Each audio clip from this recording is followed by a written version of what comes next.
Russia Ukraine യുദ്ധം സാങ്കേതിക വിദ്യയിലെ പുരോഗതി കാരണം ആധുനിക സംഘർഷങ്ങൾ ഹ്രസ്വവും വേഗത്തിലുള്ളതുമാകണമെന്ന ധാരണ ഇല്ലാതാക്കിയതായി നാവികസേന മേധാവി അഡ്മിറൽ ദിനേശ് കെ ത്രിപാഠി ശനിയാഴ്ച വ്യക്തമാക്കിയിട്ടുണ്ട്.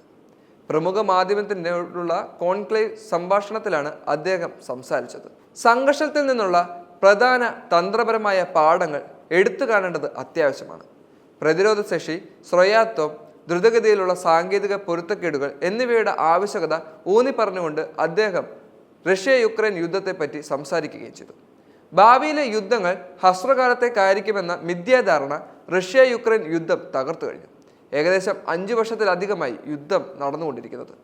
യുദ്ധത്തിൽ സാങ്കേതിക വിദ്യയുടെ ഉപയോഗം പരീക്ഷിക്കപ്പെടാത്ത എതിരാളികൾക്ക് കൂടുതൽ ശക്തമായ എതിരാളികളെ വെല്ലുവിളിക്കാൻ അനുവദിക്കുകയും ചെയ്തിട്ടുണ്ട്. പ്രത്യേകിച്ച് മറ്റു രാജ്യങ്ങളുടെ പിന്തുണയോടെ യുക്രൈൻ പ്രകടമാക്കിയ പ്രതിരോധ ശേഷി ഒരു പ്രധാന നേട്ടമാണെന്നും അദ്ദേഹം വ്യക്തമാക്കി. നീണ്ടു നിൽക്കുന്ന സംഘർഷങ്ങളിൽ സുസ്ഥിരതയുടെ പ്രാധാന്യം അടിവരയിട്ടുകൊണ്ടാണ് അദ്ദേഹം ഇതെല്ലാം പറയുന്നത്. വിതരണ ശൃംഖലകളിലെ തടസ്സങ്ങളും മാറുന്ന ഭൗമരാഷ്ട്രീയ സഖ്യങ്ങളും സ്വയാശ്രയത്വം ആവശ്യമാണെന്നും അദ്ദേഹം ചൂണ്ടിക്കാട്ടിയിട്ടുണ്ട്. യുദ്ധസമയത്ത് വിതരണ ശൃംഖലകൾ തടസ്സങ്ങൾ നേരിടുന്നു, സഖ്യങ്ങൾ ഇളകുന്നതിനുള്ള സാധ്യതയുമുണ്ട്. വിശ്വസ്തരായ പങ്കാളികൾ പോലും പ്രതിസന്ധി ഘട്ടങ്ങളിൽ സ്വന്തം ആവശ്യങ്ങൾക്ക് മുൻഗണന നൽകുകയാണ്.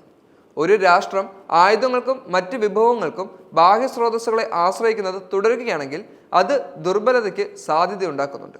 ഇവിടെയാണ് ആത്മനിർഭേദമായ സ്വയാശ്രയത്വം നിർണായകമാകുന്നത്. അദ്ദേഹം വ്യക്തമാക്കി. സ്വയാശ്രയത്വം കൈവരിക്കുന്നത് മാത്രം പോരാ എന്നും ഒരു രാഷ്ട്രം സ്വയം പര്യാപ്തത കൈവരിക്കുന്ന വേഗതയും ഒരുപോലെ നിർണായകമാണെന്നും അഡ്മിറൽ ത്രിപാഠി ഊന്നി പറയുന്നുണ്ട്. ആത്മനിർഭരരാകുക എന്നത് മാത്രമല്ല, എത്ര വേഗത്തിൽ നമ്മൾ അത് നേടിയെടുക്കുക എന്നതും വളരെ പ്രധാനപ്പെട്ട ഒരു കാരണമാണ്. സാങ്കേതിക വിദ്യയുടെ വളർച്ചയുടെ വേഗത വർദ്ധിപ്പിക്കുകയും നമ്മുടെ നാവിക കഴിവുകൾ ശക്തിപ്പെടുത്തുകയും യുദ്ധക്കളത്തിലെ സന്നദ്ധ വർദ്ധിപ്പിക്കുകയും വേണ്ടത് വളരെയധികം അത്യാവശ്യമാണെന്ന് അദ്ദേഹം വ്യക്തമാക്കി.